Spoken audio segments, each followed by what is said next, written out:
Olá, o Papo de Mãe está no ar. Falar em transtorno bipolar na infância é uma coisa relativamente nova. Até alguns anos atrás, poucas doenças mentais eram diagnosticadas em crianças e adolescentes. O transtorno bipolar é uma doença caracterizada pela alternância entre depressão e euforia, ou mania, como os médicos preferem dizer. Mas quais os sintomas e o tratamento? Veja os destaques do programa. Viemos às ruas de São Paulo saber o que as pessoas pensam sobre transtorno bipolar. Quem tem transtorno bipolar encara a rotina alternando estados de humor opostos. Entre a depressão e a euforia, a vida segue e encontrar o equilíbrio é um grande desafio. Na reportagem dessa semana, você vai conhecer a história de duas mães que receberam esse diagnóstico e encontraram nos filhos uma grande razão para lutar contra a doença. Olha, a bipolaridade, considerada um transtorno de humor, atinge 2,2% da população, ou seja, 4 milhões e 200 mil brasileiros, segundo uma estimativa da Associação Brasileira de Psiquiatria. Na criança, ao invés da euforia seguida de depressão, como é nos adultos, surge a agressividade gratuita seguida de períodos de depressão. Estão aqui hoje a Marilda, a Tininha e a Raimunda. Obrigada por terem vindo. Você tem quantos filhos, Marilda? Tenho 2. 2. Como chamam seus filhos e quais as idades deles? Rubens Alexandre, de 26, e o Douglas, de 10 anos. E qual deles que tem o transtorno bipolar? O Douglas. O Douglas de? 10. De 10. E como que você descobriu o transtorno nele? Há quanto tempo? Foi, bem dizer assim, minha vizinha, que estava fazendo faculdade, e resolveu fazer um trabalho com o Douglas. E levando esse trabalho para o professor, ela pediu para que se eu pudesse levar ele ao médico, porque ele tinha algum problema, que ele sempre foi diferente, né? Ele não brincava, ele não tinha paciência nem com ele mesmo, né? Ele se mordia. Isso desde pequenininho? Deu de pequenininho. E ela estava fazendo um trabalho para a faculdade Pra do quê? faculdade. De psicologia? Isso, psicologia. E ele tinha essa alternância, às vezes ficava muito mal e às vezes ficava eufórico? Tinha, eufórico demais, aí ele ficava mais quieto, deprimido. E hoje como que tá? Hoje ele está com o tratamento que ele fez nas clínicas, ele está ótimo, né? Ele está descobrindo, digamos assim, que ele não enxergava e agora passou a enxergar. Agora acertou no tratamento. Acertou. Então daqui a pouco você conta mais dele, a gente vai saber a história da Tininha, que tem 2 meninos também, né, Tininha? Isso, na verdade já são 2 homens. Um tem 23 e o outro 21. Como que eles chamam? Caio e Felipe.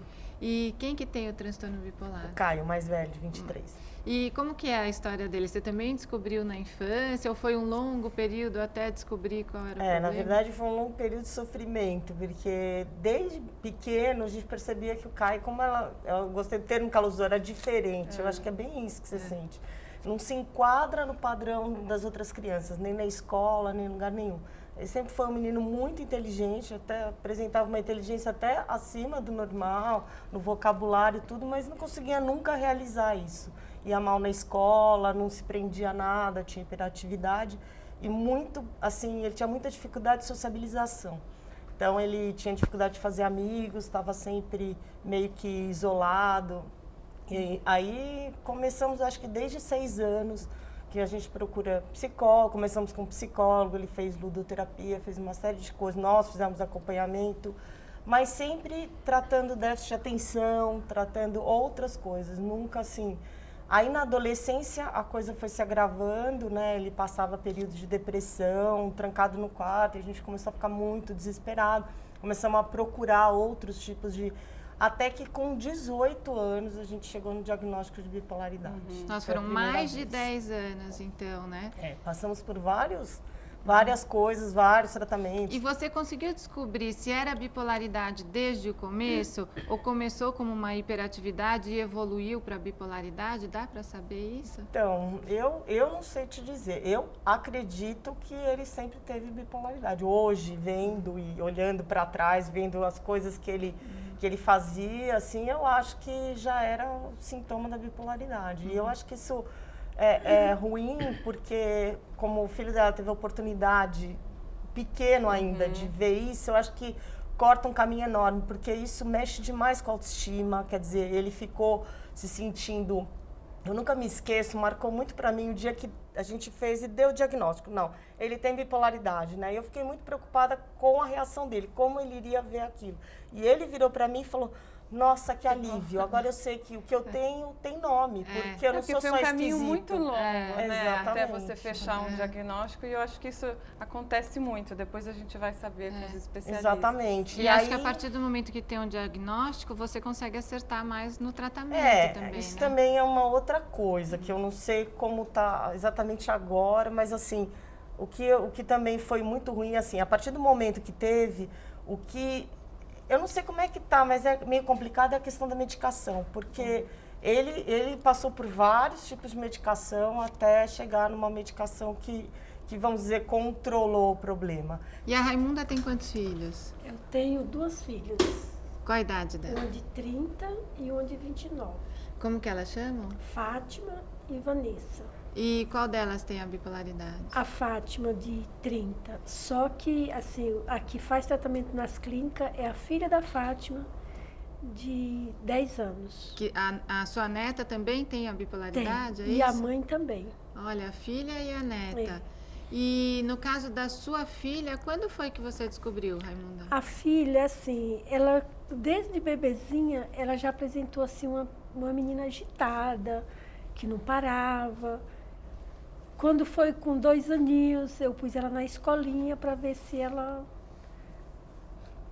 desaparecia um pouco. desenvolvia, né? Se desenvolvia um pouco, mas ela não parava. Ela pegava a sacolinha dela e ficava andando na sala, mexendo com um, mexendo com o outro.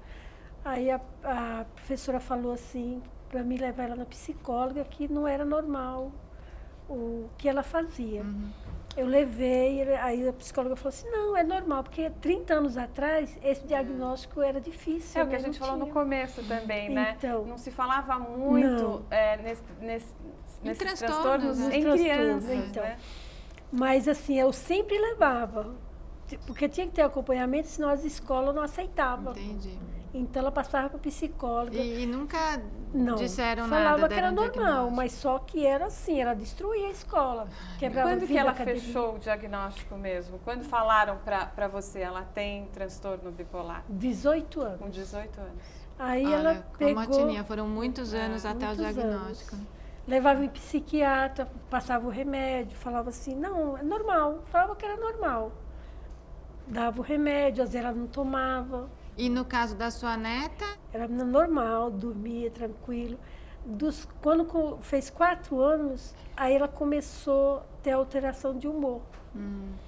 Ela já ficou agitada, ela gritava, ela Mas chorava à toa. ela estava tendo reações parecidas com as que a mãe dela tinha na infância.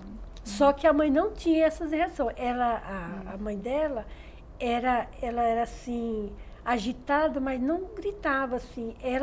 Eu acho que ela tem mais um agravante do que a mãe. E hoje ela vive com a mãe ou vive com Comigo. você? Com você. Então vamos só fazer um alerta aqui, ó. Só o fato de mudar de humor rapidamente não faz o diagnóstico. Até porque crianças, por exemplo, podem ficar irritadas quando estão com fome ou sono. Por isso, considerando a gravidade da doença, os médicos todos criticam a popularização do termo. Estar triste é uma coisa, estar deprimido e não conseguir sair de casa é outra. Também participam da nossa conversa o doutor Miguel Ângelo Boarati, que já participou aqui do Papo de Mãe. Muito obrigada pela participação mais uma vez. O doutor Miguel é autor dos livros Transtorno Bipolar na Infância e na Adolescência e Transtornos Afetivos na Infância e Adolescência. E também participa do papo a psicóloga Érica Azevedo. Os dois são do Instituto de Psiquiatria do Hospital das Clínicas de São Paulo. Obrigada, Érica. Obrigada. A gente vê, né, doutor, que em alguns casos, ou na maioria dos casos, né, é muito difícil fechar o diagnóstico, né? Demora muito tempo. Mas a gente sabe, por outro lado, a importância de você fechar um diagnóstico rapidamente e tratar logo, o tratamento precoce, né? Quais as dicas para essas mães? Quais os sinais do transtorno bipolar? Como você perceber na criança que ela tem o transtorno bipolar? Bom, obrigado pelo convite. Na verdade, eu acho que uma coisa que é importante a gente salientar é que a doença bipolar é uma doença rara quando ela se inicia precocemente. Um dos sinais mais importantes é, como foi dito, é uma oscilação de humor significativa que leva a um prejuízo global do desenvolvimento. Então, é uma criança que não fica simplesmente triste, é uma criança que fica deprimida, que fala em morrer, que não quer brincar, ela não tem vontade de fazer nada. Uma criança ficar triste porque vai para a escola é uma coisa, uma criança que não quer nem receber um brinquedo é outra. Já a mania, a euforia, onde a criança fica muito alegre, muito feliz, às vezes pode se confundir com situações do cotidiano, onde ela está realmente feliz. A euforia, não. A euforia é uma alegria exagerada. A criança perde a crítica. E o que os pais percebem é uma diferença significativa no funcionamento, em como a criança era e ela passa a ser. Só que eu faço um alerta para que não se faça diagnósticos precoces. A criança está tendo problema de comportamento, não se deve rotulá-la, né? Ela tem que passar por uma avaliação adequada e às vezes a gente precisa de muito tempo observando aquela criança, não é numa única consulta. Porque num primeiro momento pode ser da personalidade da criança. Pode ser do jeito, a gente não fala em personalidade na infância, né? Porque a personalidade tem informação, mas pode ser um traço de temperamento. Isso quer dizer que o diagnóstico de bipolaridade, ele é clínico, ele é de acordo com o acompanhamento, com o que os pais trazem e o acompanhamento do médico. Exatamente, a gente precisa de dados dos pais, às vezes de ambos os pais, porque às vezes um pai tem uma visão, outro, às vezes a gente precisa de um outro cuidador, às vezes a criança fica com a avó. Não tem um exame para fazer? Não existe um exame neurológico? E é hereditário? Porque a gente vê no caso da taxa Raimunda, exatamente, a taxa de hereditabilidade é bastante alta. Quando você vê crianças bipolares, é preciso investigar na família, porque a chance de o outro membro de primeiro grau ser bipolar é bastante alta. E, Érica, às vezes as pessoas acham assim, o bipolar é durante o dia. De manhã ele está feliz e à tarde ele está triste. Não é isso, são períodos. Olha só, quando a gente fala de criança, né, pode acontecer. Porque a criança, ela tem, de fato, um curso clínico, quando é transtorno bipolar, diferente do adulto. Então, na criança, quanto menor ela for, inclusive, tem essa tendência de ciclar, a gente chama de ciclos, né? De que seja uma ciclagem mais rápida. No mesmo dia? No mesmo dia ela pode ter 2 episódios aí, ou pelo menos talvez 3, de ciclagem entre um humor mais deprimido e um humor mais eufórico. Mas à medida que essa criança vai crescendo, esse tipo de situação de fato vai ficando muito mais bem definida. Por isso que o Miguel falou da importância de observar ao longo do tempo para ver de fato como que vai se desenvolvendo e tudo mais. E pode acontecer, no caso da Tininha, estava contando do filho que teve um diagnóstico de hiperatividade, por exemplo, né? Pode ser que ele fosse só hiperativo e daí evoluiu para a bipolaridade? Ou desde o começo será que era bipolaridade? Então, acontece os dois casos, né? Hoje é muito difícil, de fato, separar as duas coisas. Acontece o fato onde primeiro aparece um diagnóstico, que no caso foi déficit de atenção e hiperatividade, depois evolui para um transtorno bipolar. Então, assim, cientificamente ainda não se sabe se o transtorno do déficit de atenção e hiperatividade é um sintoma, digamos assim, inicial do transtorno bipolar, ou se de fato são duas doenças separadas e tudo mais.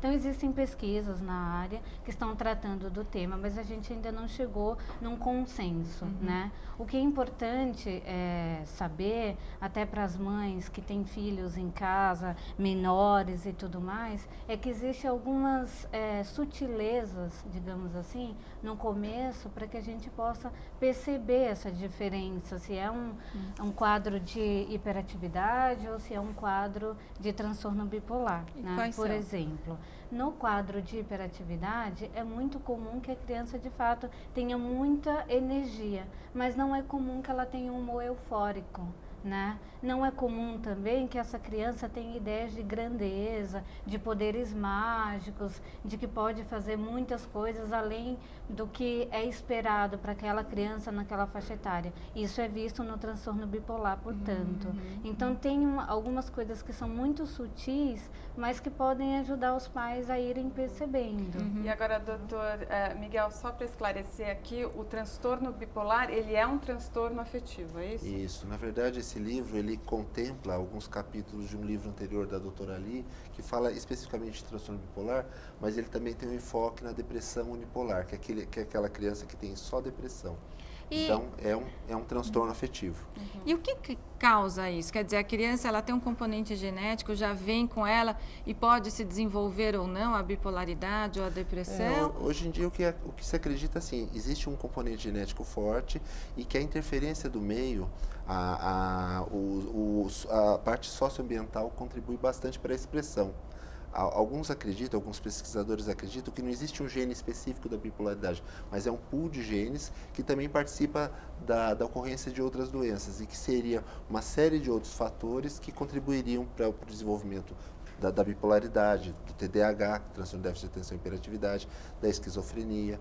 Então, a expressão desse gene é que vai determinar que doença ela vai manifestar. E pode desencadear só na vida adulta, sim, ou normalmente pode? A maioria das vezes é no final da adolescência. O que a gente sabe do bipolar de diagnóstico na vida adulta é que muitos relatam sintomas de humor já na adolescência, 12, 13 anos. Mesmo sem o diagnóstico, eles relatam períodos importantes de irritabilidade, de uma sensação de bem-estar, que é o que a gente chama de hipomania, não é tão significativo, O né? filho da Marido está com 10 anos ainda, né? E quer dizer, o fato dele já estar sendo medicado, já ter o diagnóstico, pode evitar que se evolua na adolescência? O que a gente percebe no acompanhamento longitudinal dessas crianças, assim, 10 anos acompanhando, é que quando a gente consegue acertar o tratamento, é claro, com todo um aporte psicológico da família, né?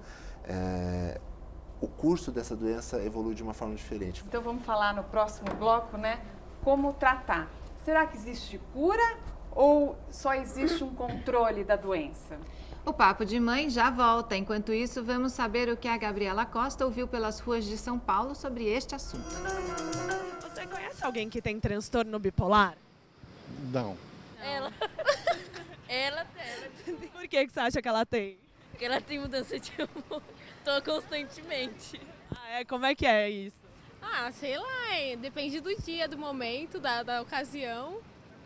Qualquer coisa pra ela, ela muda de humor, qualquer coisa. Mas você acha que isso é um transtorno? Não, vai do dia, do pensamento da pessoa, do jeito que a pessoa tá no dia mesmo.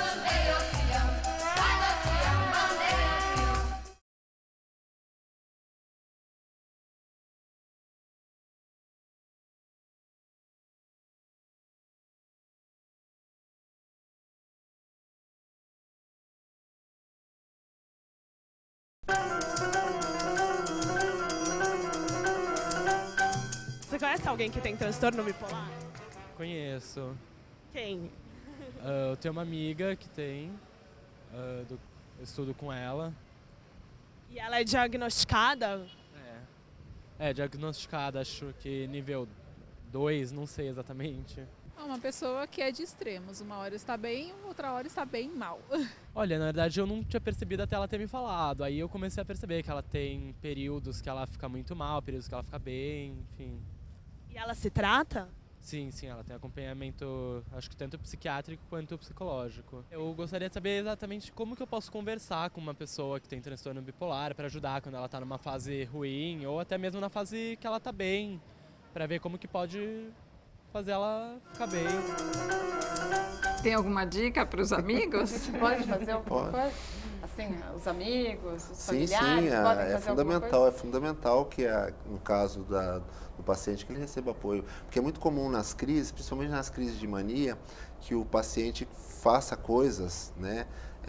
Exagere, né? Aliás, é a fase dos exageros em que as relações vão se deteriorando. Então, ele gasta demais, né? No caso do adulto, do adolescente, ele gasta demais, ele se envolve em situações de risco, se torna mais explosivo. Normalmente são pessoas que se envolvem assim com problemas de endividamento? Na fase de mania, sim. E na fase depressiva, que às vezes vem logo na sequência, tudo aquilo que ela fez tem um peso terrível, aí ela não vê... Até um arrependimento, assim? Sim. Agora, ele falou uma coisa que eu fiquei só com dúvida. Tem vários níveis de bipolaridade? Não, o que tem são tipos, né? A gente tem o tipo 1, que se caracteriza pela depressão e euforia, períodos alternados, ou estado misto, que é quando a gente tem depressão e mania no mesmo momento. E a gente tem o tipo 2, que você tem depressão predominantemente e fase de hipomania, não chega a ter a mania clássica. Como que é o seu filho, então? Conta pra gente. Ele tem qual tipo? Tipo assim, eu não sei. Mas ele fica com muita depressão? Ou ele fica. Eu costumo dizer que tem 4 estações em um dia. Uma hora ele está triste, outra hora ele está deprimido, outra hora ele fala que morrer, que já falou muito disso. E ele é muito pequenininho, né? Mas o que você sente assim de prejuízo na qualidade de vida dele? Assim, ele deixa de brincar com os amigos, ele deixa de ir para a escola? O que isso acarreta na vida dele, assim?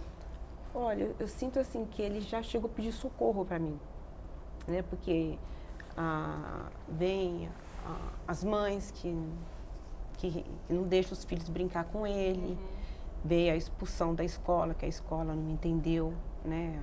Mudou a pedagoga, pediu que eu retirasse. Isso aí, ele sentiu muito.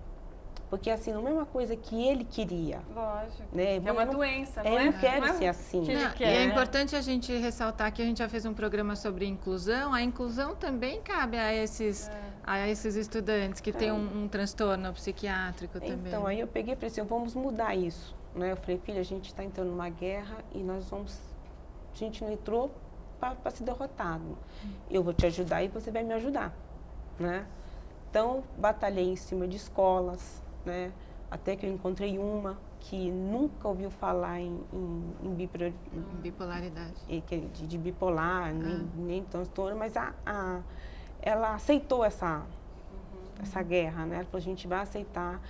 Foi muito importante também a escola, porque o que aconteceu? Quando ele sentiu apoio na escola, ele começou a pensar diferente. Ele precisa tomar um medicamento? Ele toma bastante medicamento. E ele faz acompanhamento psicológico também?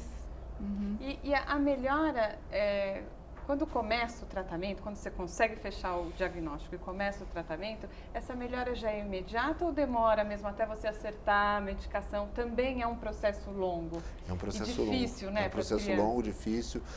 Tem crianças que respondem melhor ao tratamento padrão, né, que é o carbonato de lítio, ou os antiepiléticos, que são chamados também de estabilizadores de humor, e outras crianças que vão responder melhor aos antipsicóticos de segunda geração, que é uma classe mais nova de medicações, e outras vão responder quando você consegue fazer a associação de 2, 3 medicações simultaneamente. Quer dizer, então, mais importante ainda, a ajuda das pessoas da escola, né, a compreensão, né, Tininha? Você teve isso? Difícil, não. Da própria família, às vezes, né? Às vezes não, eu acho que as escolas, de uma maneira geral, não estão preparadas para lidar com uma criança que é fora do padrão, porque a escola, pelo menos as escolas convencionais, elas tratam a criança padrão.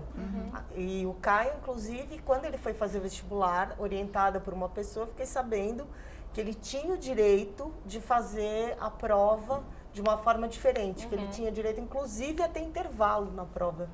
E ele fez, nós tivemos que fazer uma requisição lá, no caso ele fez FUVEST, e ele teve uma pessoa que ficou com ele, então ele pôde sair durante a prova. É importante divulgar isso, por causa da saber desse direito. Isso existe, isso daí é lei, assim, você pode, lógico que tem que ter um laudo, né, de um médico atestando, mas foi importante para ele isso. E hoje ele está na faculdade? Não, ele na verdade acabou nem indo para esse caminho, ele acabou fazendo o curso de artes dramáticas, ele resolveu, ele resolveu ser ator. Mas a Tininha falou da questão que o Caio teve um pouco de aversão aos remédios. Não, ele tem. Ele não quer ouvir por causa dos efeitos colaterais. Tem muitos efeitos colaterais, como... Dá para contornar? Dá para escolher uma outra medicação? Todas as medicações têm efeitos colaterais, não são medicações leves, né? São medicações de ação do sistema nervoso central e elas têm efeitos colaterais variáveis, desde efeitos locais, como sedação, ou efeitos à distância, aumento de peso, de apetite.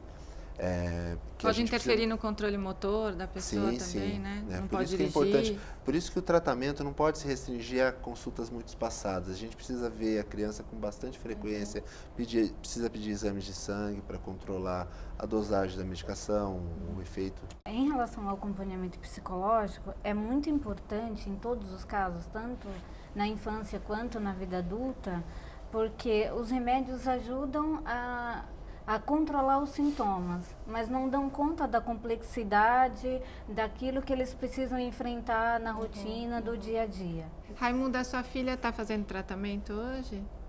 A mais velha? É, a filha e a neta estão fazendo?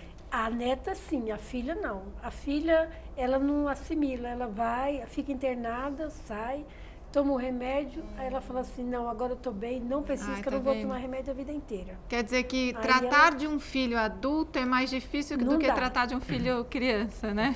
Não dá. Então é bastante comum que a gente chama de cronificação da doença, com prejuízos funcionais, ocupacionais, ou a pessoa nunca mais sai de nenhuma das fases, ou fica cronicamente deprimida. Aí acaba tendo conflitos sociais mesmo, né? Familiares. Sabe uma coisa importante também, ouvindo falar do tratamento, uma coisa que pode ajudar bastante nessa...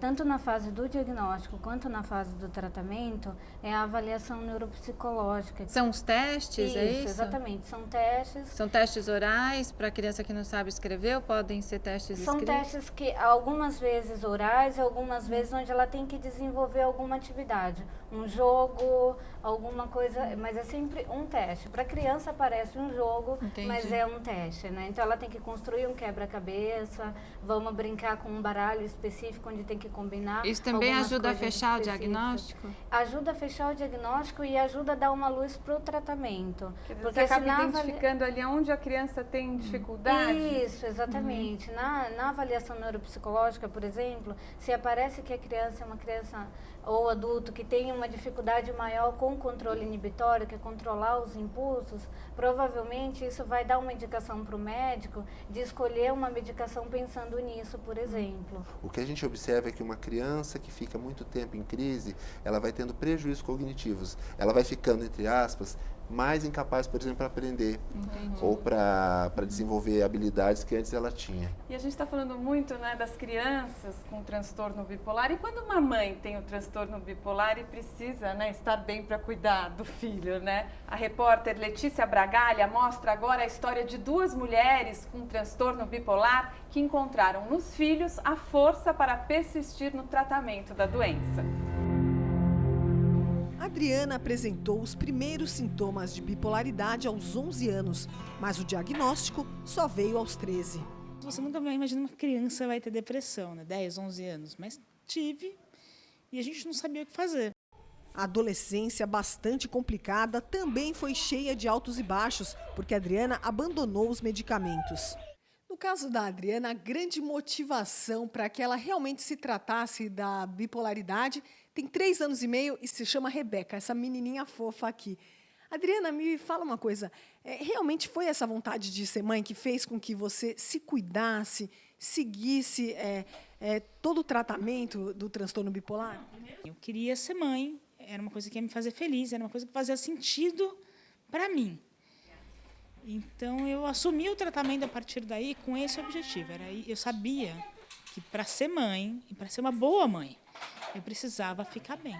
O primeiro ano foi muito tumultuado para você, por conta do transtorno bipolar, em acumular esse papel de mãe pela primeira vez? Como é que foi?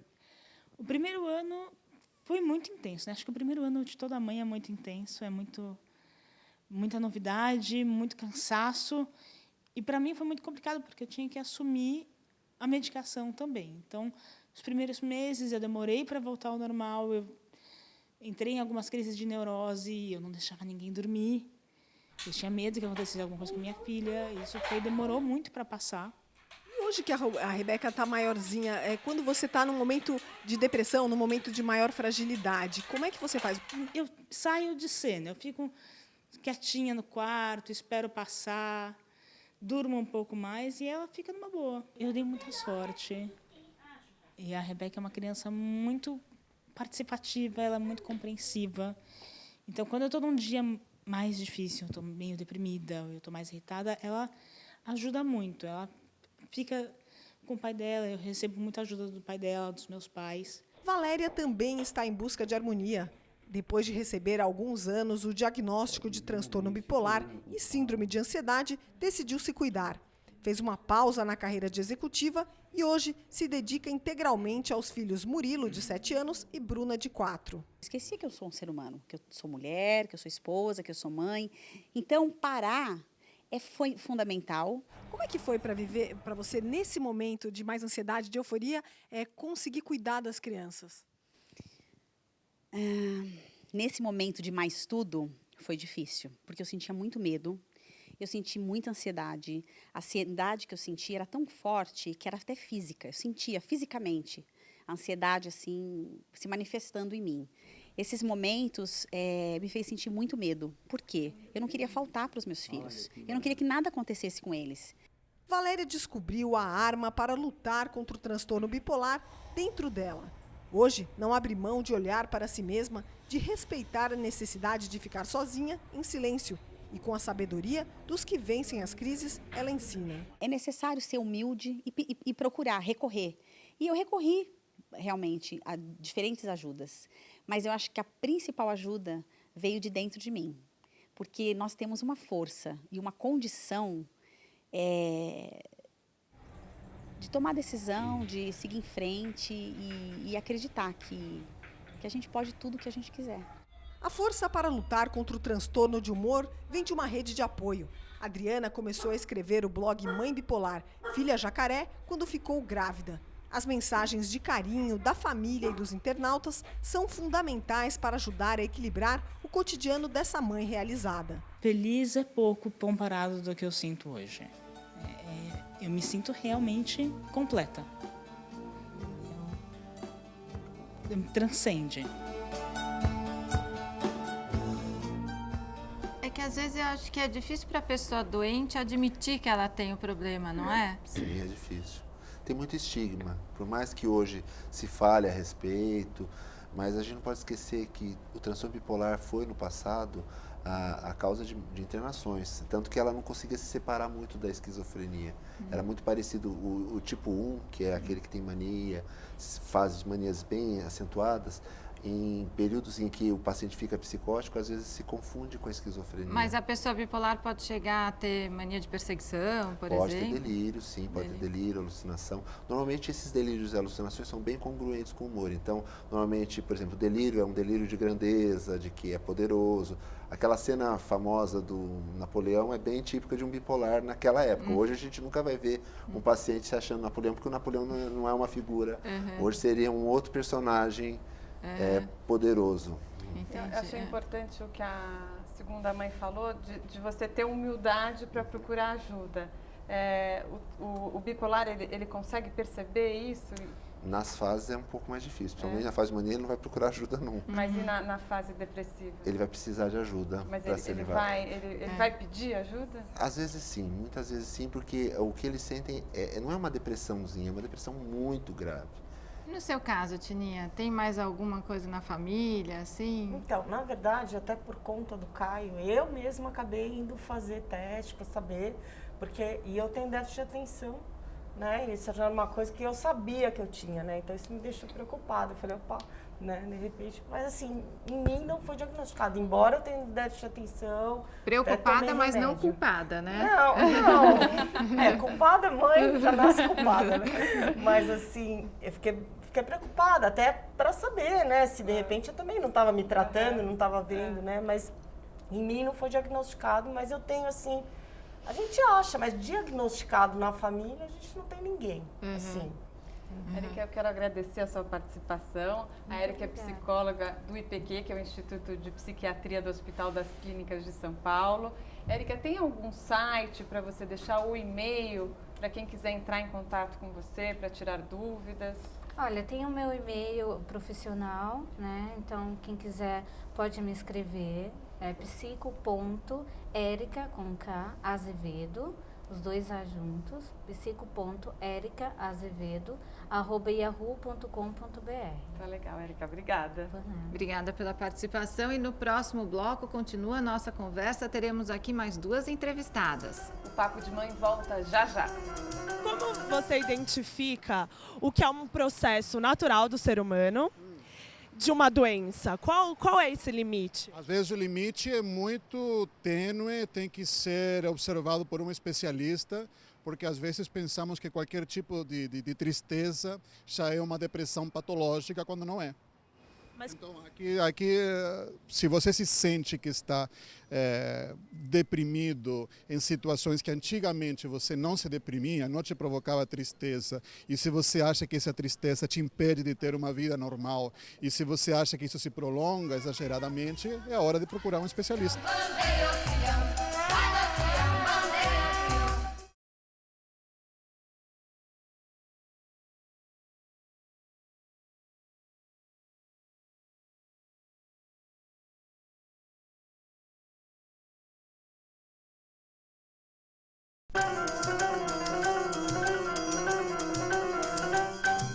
Você conhece alguém que tem transtorno bipolar? Várias pessoas.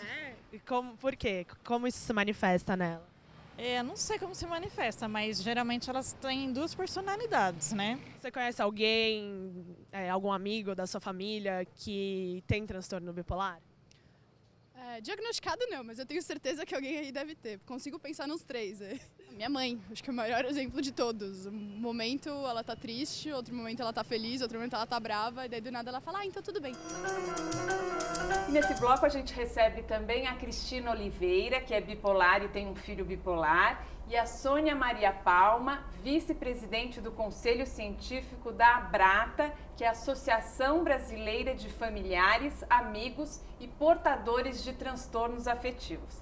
Obrigada pela participação das duas. Antes da gente falar da importância do trabalho da ABRATA, eu queria que a Cristina falasse que ela também tem um trabalho social muito interessante, né, Cristina?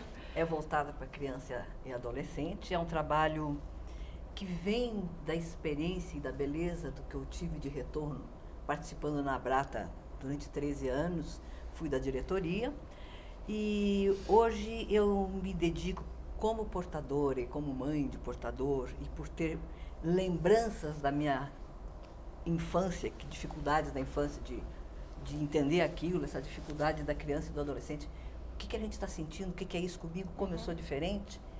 Eu comecei a escrever histórias para as crianças, histórias diferentes. É uma história, é um lado lúdico de ver a saúde mental. Então assim, você é bipolar? Você é bipolar. Não, eu sou bipolar. Eu tenho que enfrentar o touro na unha, mas e não precisa ser triste porque tem uma doença mental. A gente pode ir com alegria, com histórias. Eu comecei o ano passado num blog que deu tão certo que hoje virou um site bem interativo. É um site que tem as histórias, tem um cantinho tipo Facebook para jovem adolescente que não gosta de história de criancinhas, mas o jovem adolescente lá diz, hoje eu estou de mal com o mundo, não sei.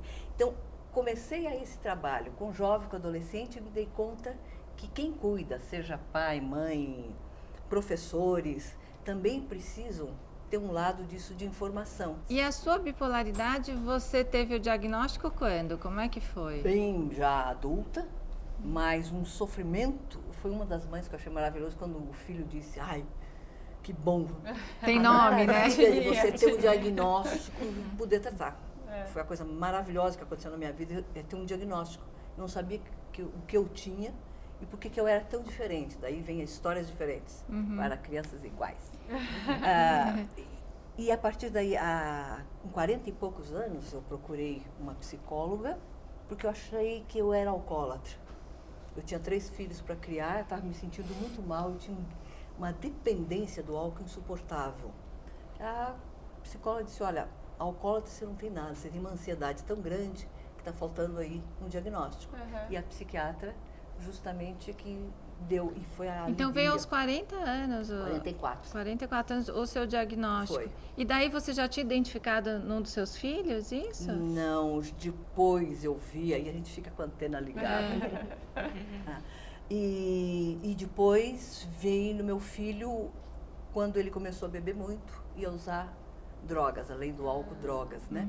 A Sônia é psiquiatra Sou também, psiquiatra né, Sônia? infância. Fala um pouquinho do trabalho da ABRATA. É uma organização sem fins lucrativos, né? E que tem como uma das missões, então, apoiar, né? Nós estamos ouvindo aqui hoje tantos desabafos, tantas conversas, como foi difícil a trajetória, né? De mães e de filhos.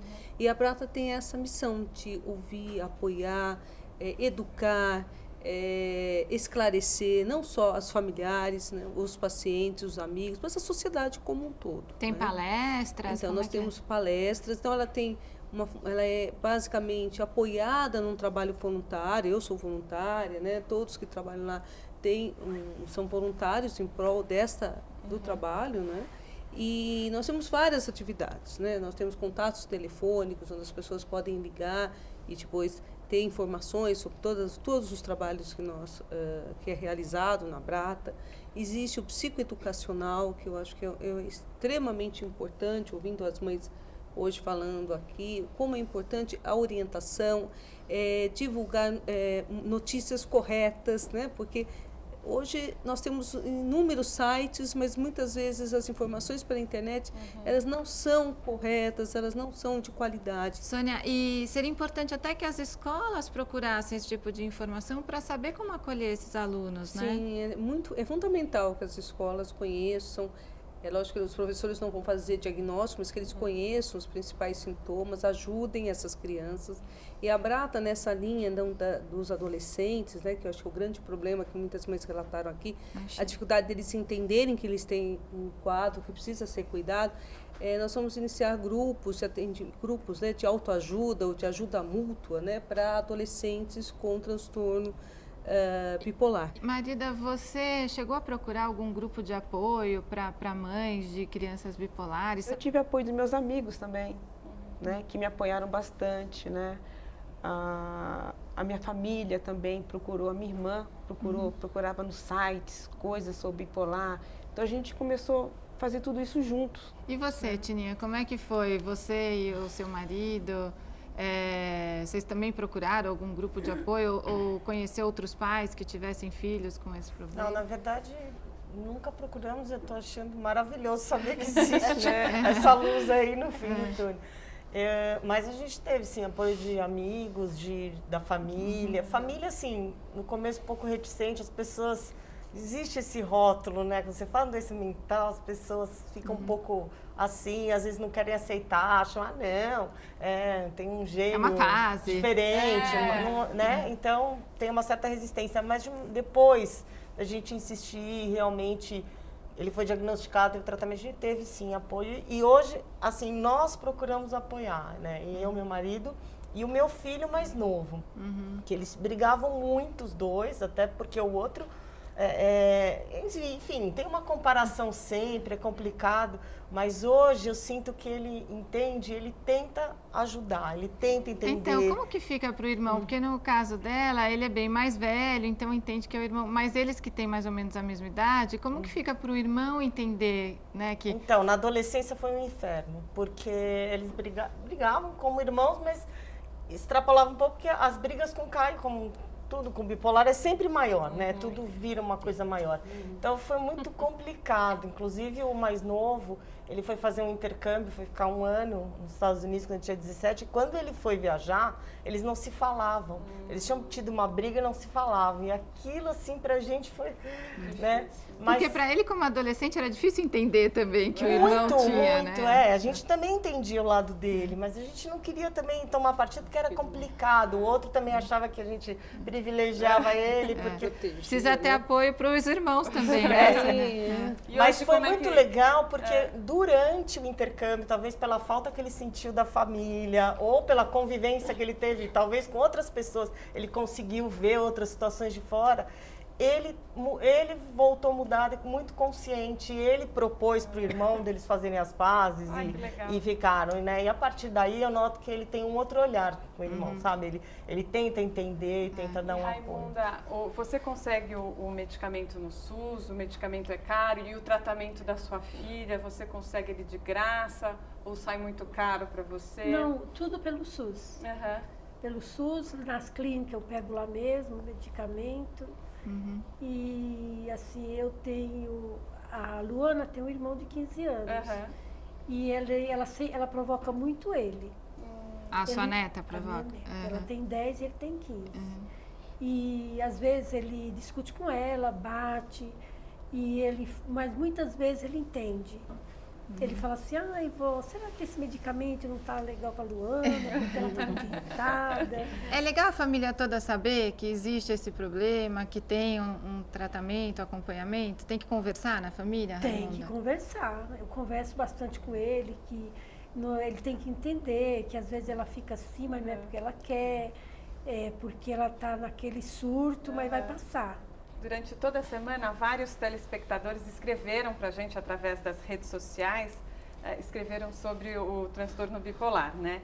E a Denise Oliveira, de Caxias do Sul, no Rio Grande do Sul, ela disse o seguinte, ó, eu tenho transtorno bipolar e tomo medicamento há anos. Gostaria de saber se o meu filho pode ter também e se o meu remédio, sertralina, pode trazer algum prejuízo para ele, apesar de que eu fui instruída dos intervalos entre tomar o medicamento e amamentar para não passar muito para o leite. Meu nome é Denise e moro em Caxias do Sul e ela termina assim, adoro o papo de mãe. Obrigada, Denise. Bom, na verdade eu não sei, né? Se ela está tomando só sertralina, eu fico meio preocupado, porque a sertralina é um antidepressivo e no bipolar o uso exclusivo de antidepressivo pode facilitar o que a gente chama de virada maníaca. Né? Agora, se de repente ela é só depressivo unipolar e precisa da medicação, é talvez o antidepressivo mais indicado para quem está amamentando. Passa pelo leite, mas às vezes é necessário, é questão de custo-benefício. E aquilo que a gente falou ao longo do programa, não necessariamente o filho vai ter também, mas é bom ficar atento porque pode ser hereditário, né? E eu tenho um outro comentário da Luísa Helena Nogueira, de Praia Grande, São Paulo. Obrigada pela participação. E ela diz o seguinte, estamos enfrentando a questão da bipolaridade aqui em casa. Meu marido foi diagnosticado como bipolar, ciclotimia? É o mesmo nome de bipolaridade? Não, é uma outra doença, é um outro quadro. É um outro quadro. Olha como as pessoas às vezes confundem. Mas é bipolar também. É um outro quadro, é um outro transtorno de humor com uma intensidade bem menor, não tem todo o prejuízo do bipolar. O bipolar é mais grave, então. Bom, mas enfim, ela fala que faz algumas semanas e ela diz o seguinte, ando muito preocupada com meu filho mais velho, de 9 anos, pois ele apresenta muita alteração de humor. É possível que seja hereditário? A quem devo recorrer no caso dele? Quer dizer, ela está preocupada com o filho de 9 anos, né? Sim, eu acho que ela precisa ficar preocupada mesmo. Se o diagnóstico... Toda vez que você tem casos de transtorno de humor na família, é importante ficar atento. Não só pela questão genética, mas porque o ambiente de um paciente bipolar é mais conturbado, facilitando a expressão genética. A família toda pode se sentir um pouco bipolar também, porque na hora que tem um que está lá mais deprimido, todo mundo fica, sei lá, puxa a família, como é que é? Eu acho que a Cristina pode dar um exemplo vivo disso, né? Eu acho que as minhas histórias tem o personagem o Shida, que é bipolar, e a Zita, que é depressivo. E eles interagem com seus amiguinhos. Então, uma coisa que bem próxima a isso, primeiro que quem tem a doença não tem que dominar a casa. É uma pessoa que tem uma doença, os outros estão ali e a casa como um todo.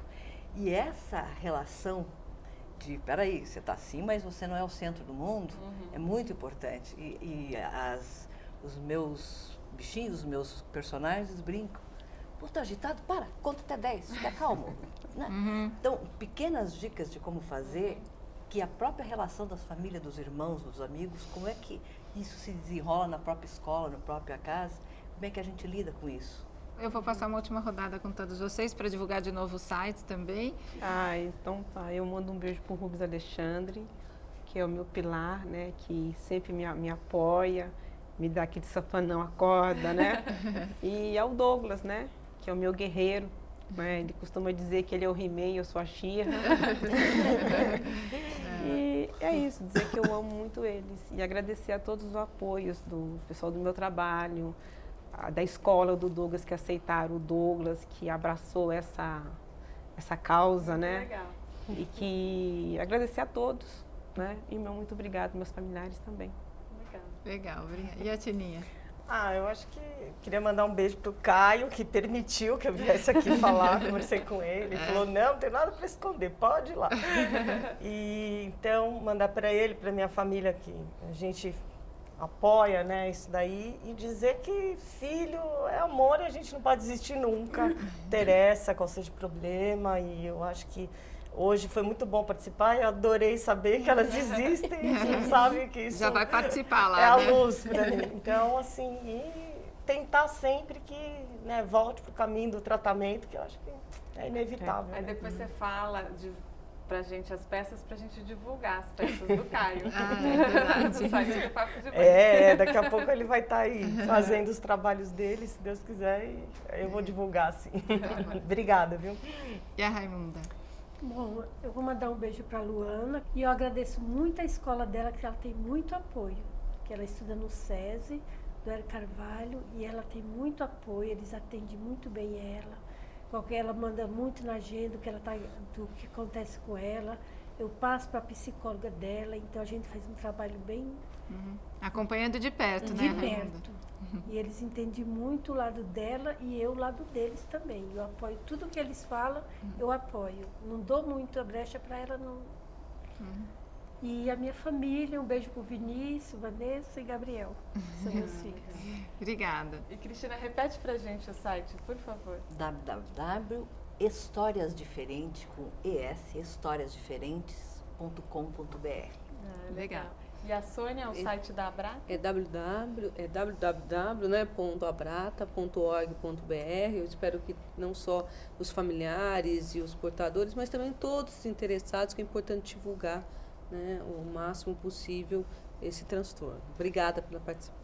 E o Dr. Miguel, quem quiser os livros estão nas livrarias, nas principais livrarias? Isso, eles foram publicados pela Arte Média, o Amarelo em 2009, e em 2011 a gente publicou, a nossa equipe lá do HC publicou o Vermelho, que tem outros, são assuntos bem diferentes, complementares. Né? E aí quem quiser entrar em contato com você para tirar dúvidas, tem algum e-mail? Tem um e-mail site? pessoal que é de trabalho, que é Boarati, tudo junto, né, que é o meu sobrenome, @yahoo.com.br. Obrigada mais uma vez, então, a todos. E olha, no próximo programa, a nossa conversa vai ser sobre casais gays com filhos. Saiba mais sobre o nosso programa. Acesse www.papodemãe.com.br. Aos domingos, das 5 às 6 da tarde, você pode participar do nosso chat ao vivo. E semana que vem tem mais aqui na TV Brasil. Até lá. Até. Tchau, gente. Obrigada, viu? Tchau.